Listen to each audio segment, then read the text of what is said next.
I'd sort of melted away into this network that exists in, outside, and around us. I was everywhere, everything, all at once. I'd felt this sense of divine oneness and suspended in this soup of love that I'd never experienced before.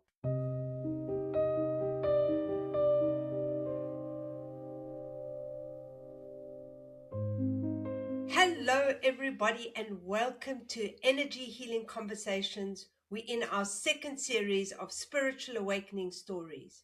Today, we're going to be talking to Tamrin about breaking free from conditional beliefs. Now, some of you might have seen the spiritual awakening podcast that we did in season 1. However, today, Tamrin is back to give us the first part. You've already seen the second part. So if you haven't seen the first series, we'll leave a link below and you can click onto that and watch that after you've watched this podcast. Anyway, that's a long description today, but I'm really excited to look at this personal journey of awakening beyond conditioning, the courage to question inherent beliefs, and the life-changing power of your spiritual experience, Tamrin. So would you like to introduce yourself again to the audience? Just tell them a little bit about what you do, where you're at, and then let's deep dive into the meat. Yes, hi Cindy, and it's really fantastic to be back here again. And also, I think speaking with something far more joyful and expansive. So I'm really excited about that. I'm Tamrin. I'm a holistic healer. I have a private practice in Dunstable, Bedfordshire.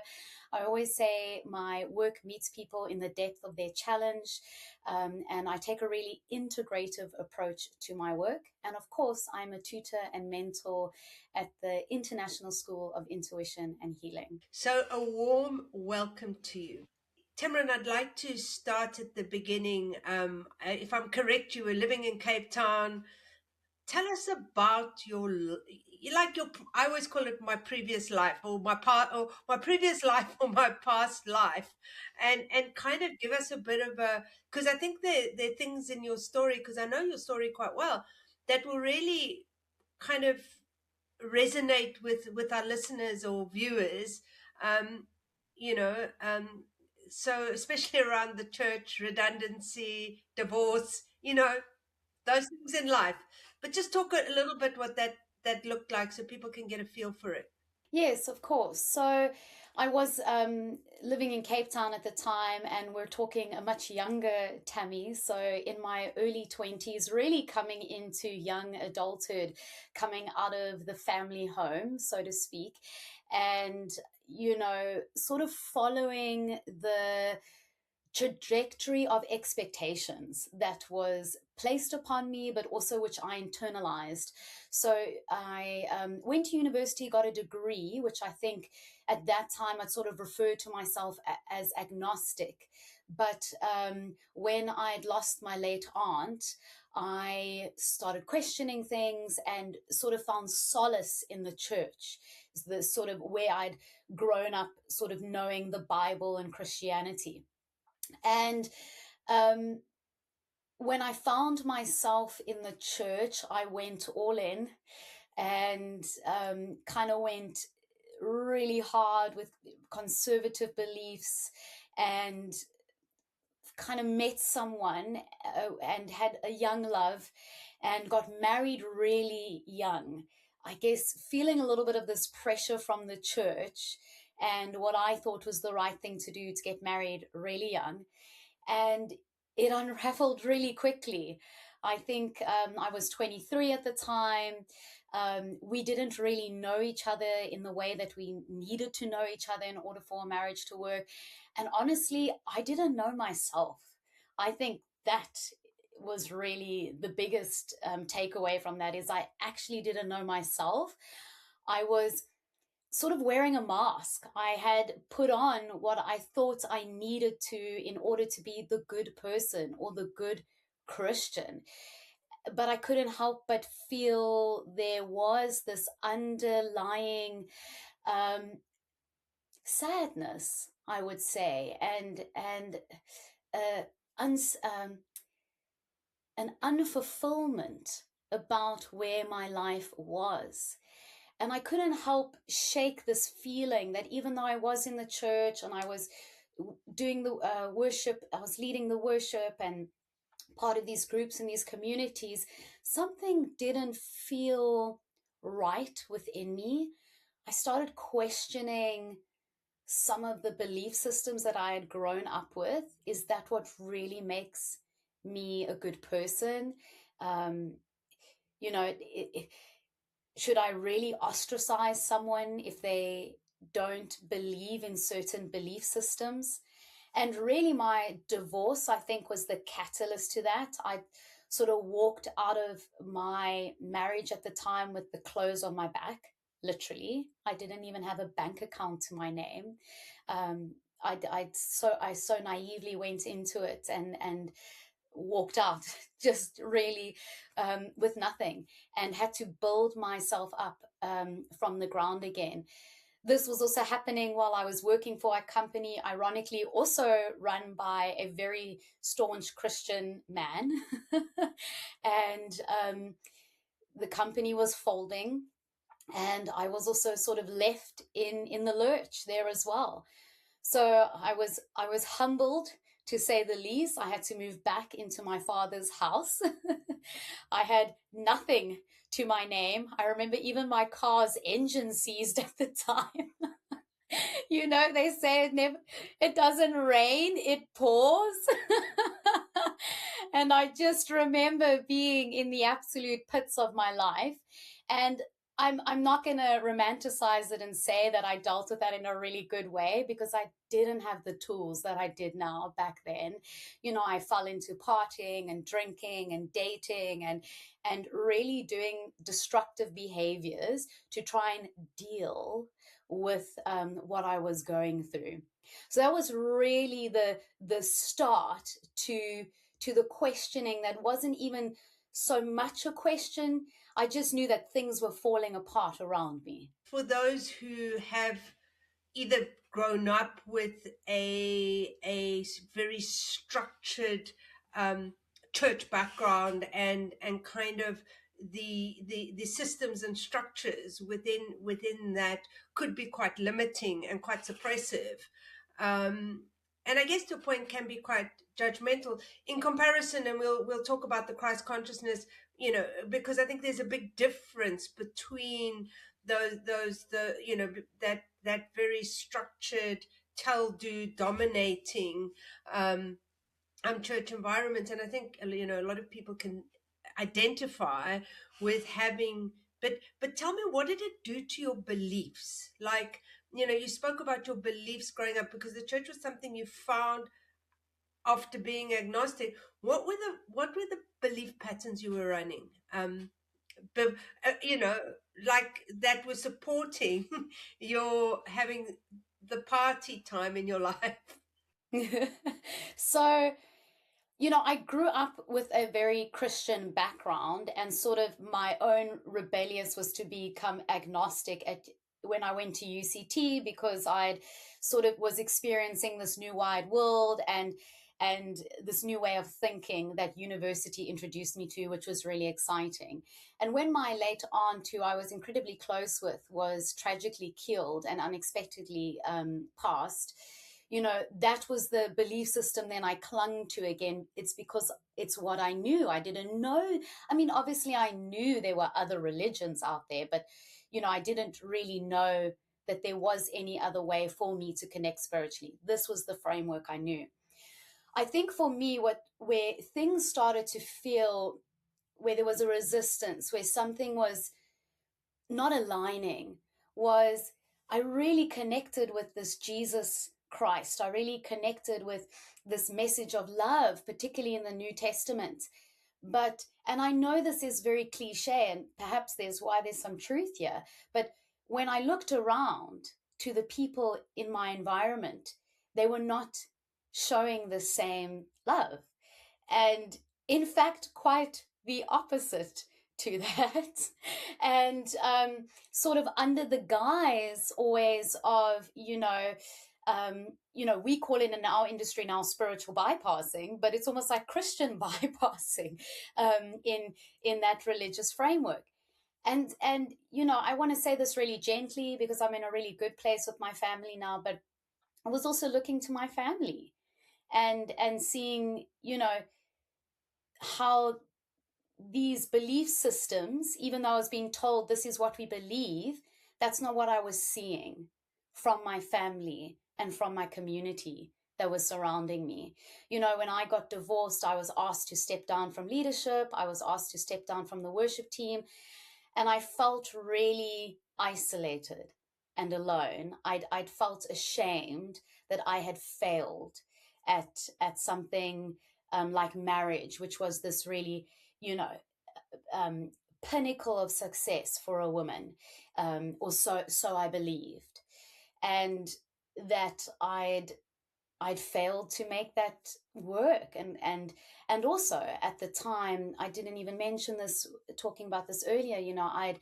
I'd was battling with mental health at the time. I went through depression. I was put into a mental health clinic, and that time 17 years ago, mental health wasn't spoken about in the way that it is now.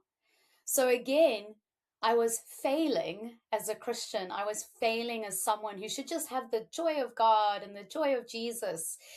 How could and it was almost like my family was embarrassed to some respects that I was dealing with these and grappling with these really difficult and challenging aspects of my life.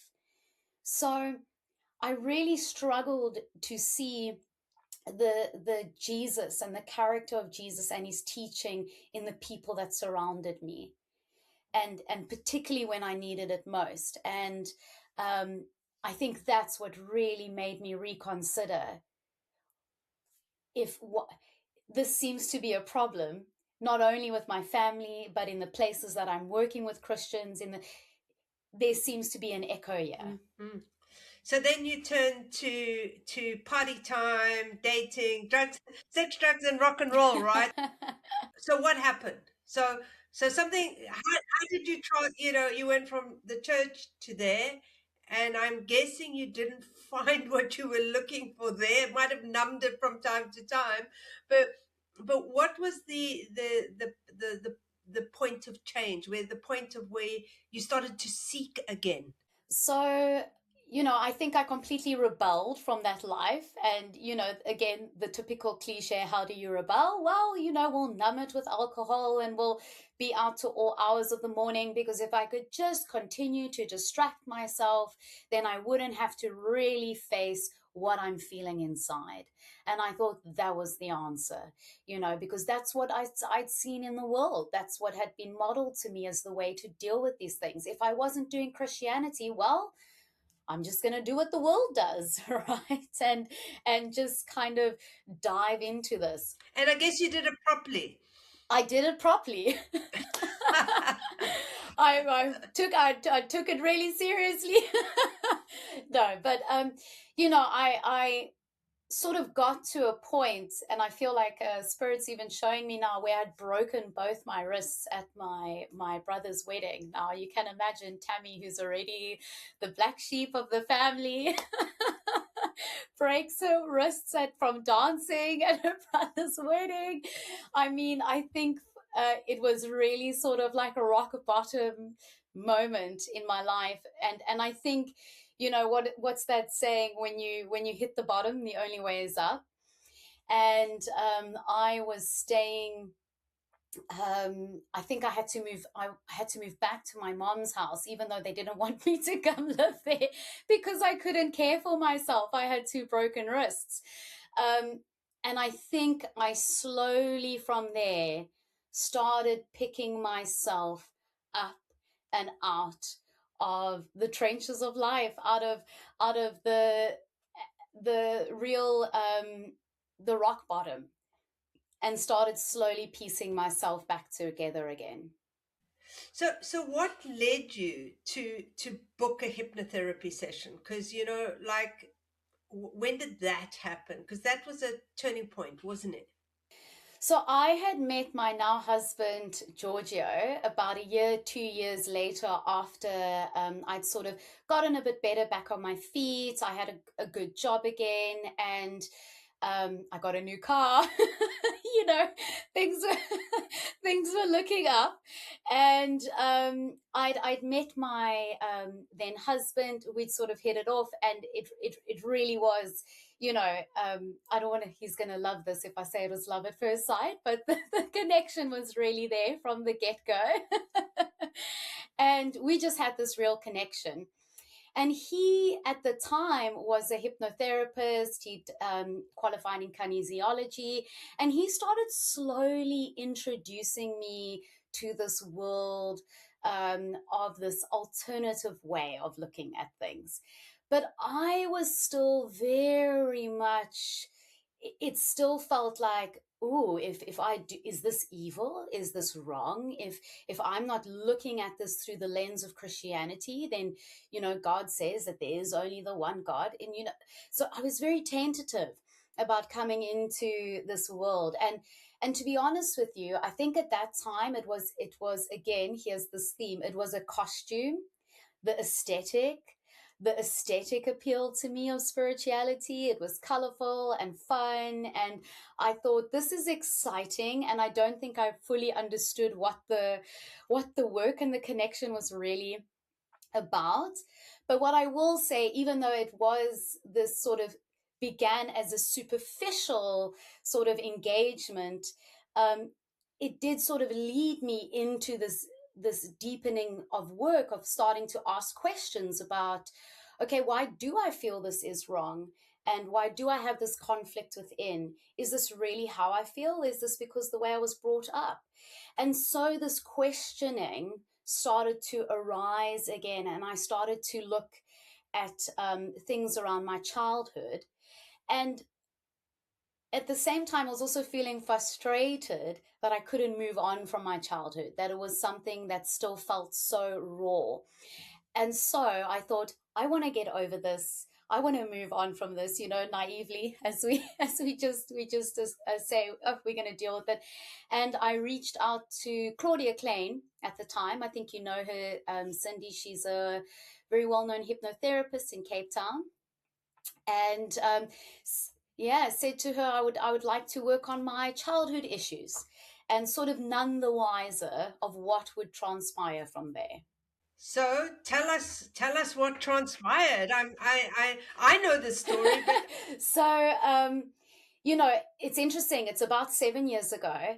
And I just want to say, I reached out to Cindy to actually share. This is the first time I'm publicly sharing the story with everyone. It's taken me some time to really own and feel like, okay, it's safe for me to share this story, because it was such a life changing moment, and it felt so incredibly special at the time. And I really had to sort of drop my human understanding. But I sort of went into the session, and it was about 2019, so just before COVID. I went into the session sort of with this anticipation that we're going to do inner child healing or working on my childhood issues.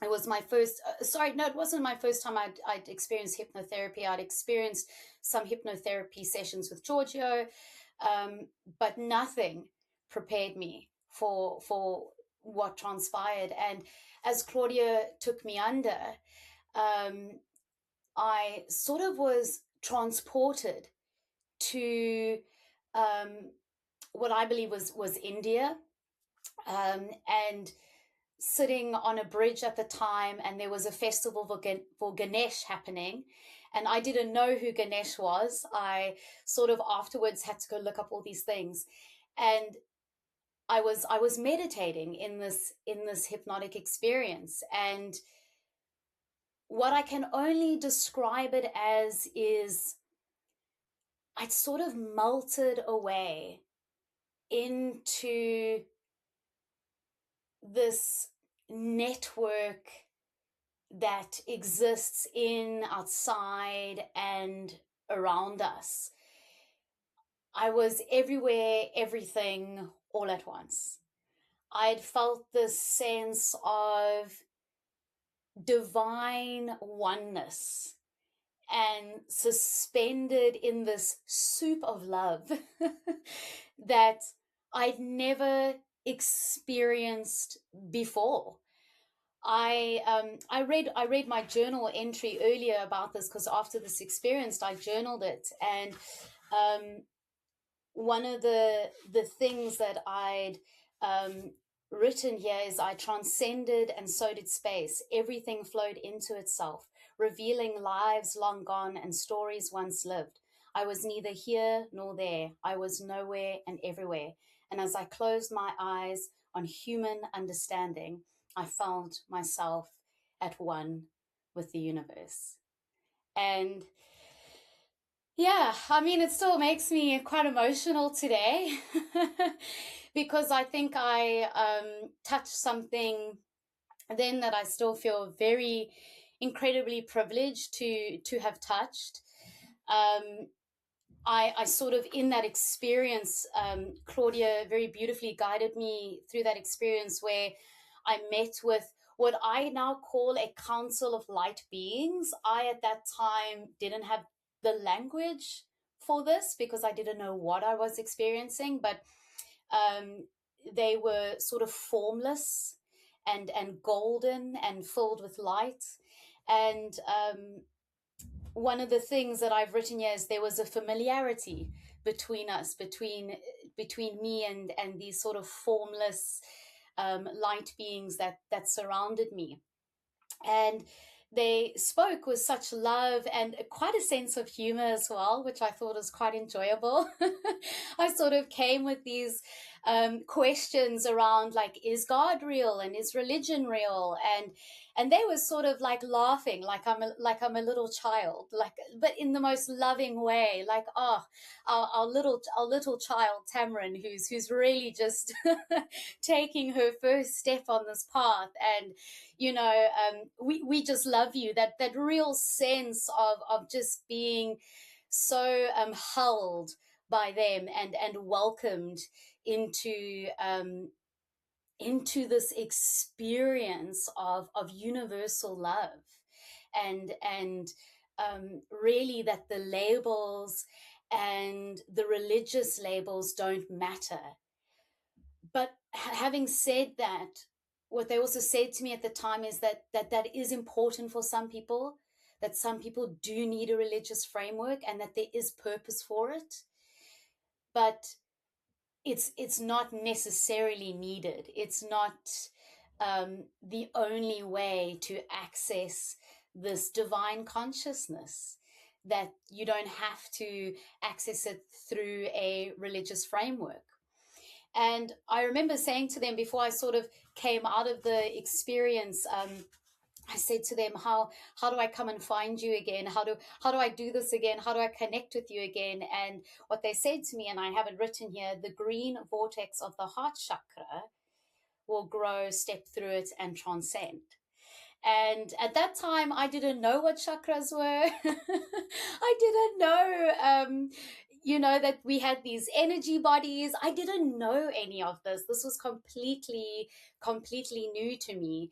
And I remember Claudia, bless, I sort of told her experience, and she was like, you don't need to come back. She's like, it's okay. She's like, you go and process what has just happened. And I remember vividly walking out of that session, phoning Georgia at the time, and I said, I just need to take the day off and go to the beach and just be with what has happened. And that's when I journaled everything, um, and put everything down to paper, what I had experienced. And Cindy, when I say that my life had, it literally changed from that moment.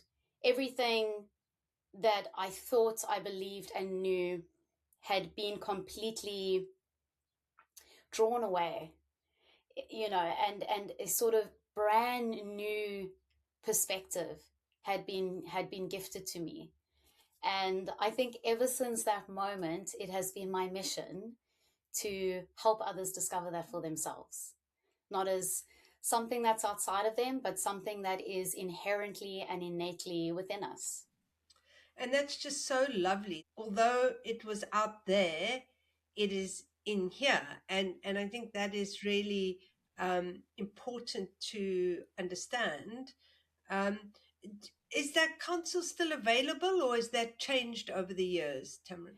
I think what's interesting is, and it's I sort of met with them before this, before this podcast, and the experience now is I'm no longer looking up to them. I sort of sit with them in the circle, which feels really lovely. And they were sort of saying to me that they're proud of me for coming on here today and sharing this. They've still got this really like lovely sense of humor, and yeah, so the connection is still very much there. I sort of live my life suspended in that now, and um, such a deep trust. And I think what we spoke about in the previous podcast is that sometimes that connection does wane, right? That remembering does get a bit of distance every now and again, but it's never gone. It's never gone. And I think this for me is what stands in contrast to religion. And again, that's not to say that we disrespect or don't honor any religions, because they are beautiful spiritual practices in and of themselves. But you know, there's no prerequisite to this. I wasn't a guru or even in the spiritual whatever. I was just a girl that was trying to figure it out and feel better about her childhood. There was no plant ceremonies, there was no plant medicine. I wasn't wearing anything special. I'd arrived this plucky little girl in the hypnotherapist office, just wanting to feel a bit better.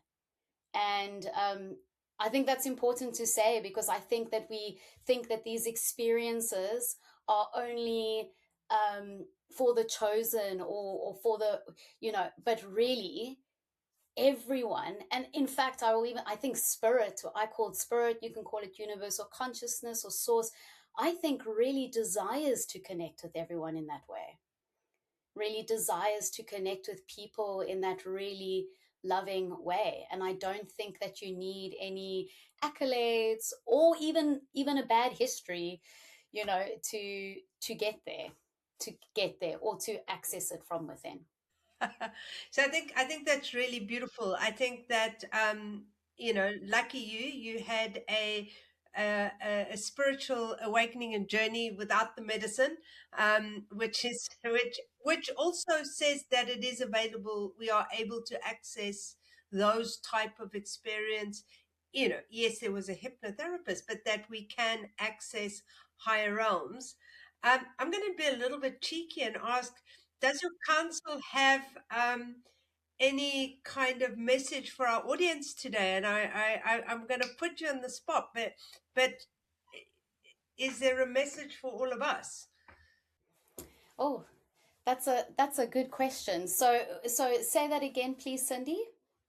So if you could just inquire, or if I can inquire and they can answer, what would be, I'm actually going to ask them, if somebody is feeling lost and they seeking, what advice would they give to someone who's looking to connect back to themselves, to their spirituality, to energy, to consciousness?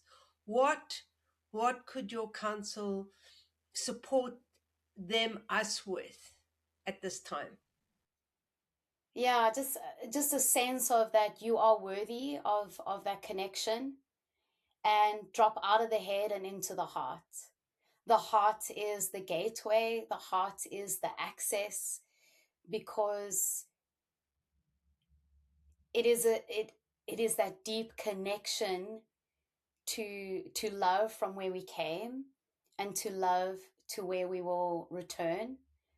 So I think it's about knowing that it is a deep surrender. And even when we think we hear the word surrender, that it's a doing, in fact, it's a complete trust that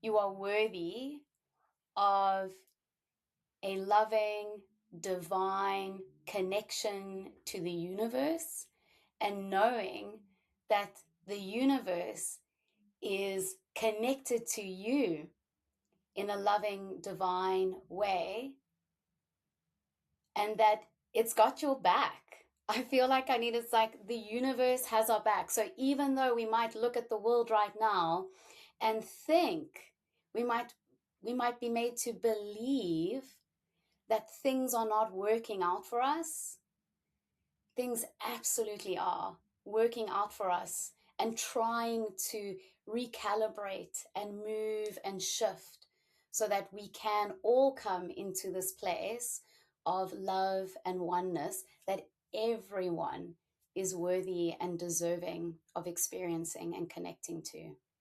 Beautiful. And I think that's a beautiful place for us to bring this to a closure with that beautiful, we're worthy. We're worthy of that love. And even if we don't find it in the human world, we have access to it. Yeah, absolutely. That was so beautiful, Tamrin. Thank you so, so much for sharing this part of your story and really, going deep into the, into what actually happened. And it's amazing how hypnotherapy comes up time and time again as a way of accessing the outside our conscious mind, our thinking mind.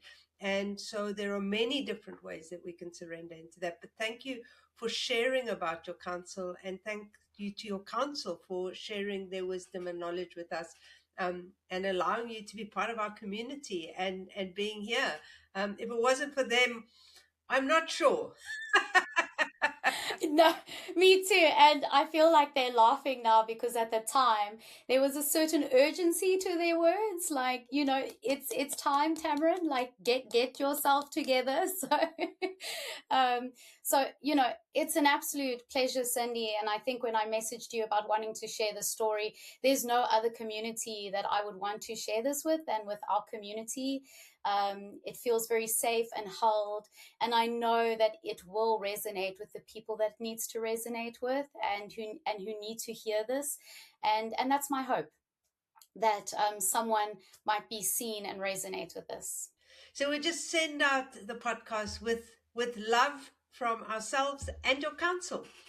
Yes, absolutely. Thank you so much. Thank you so much.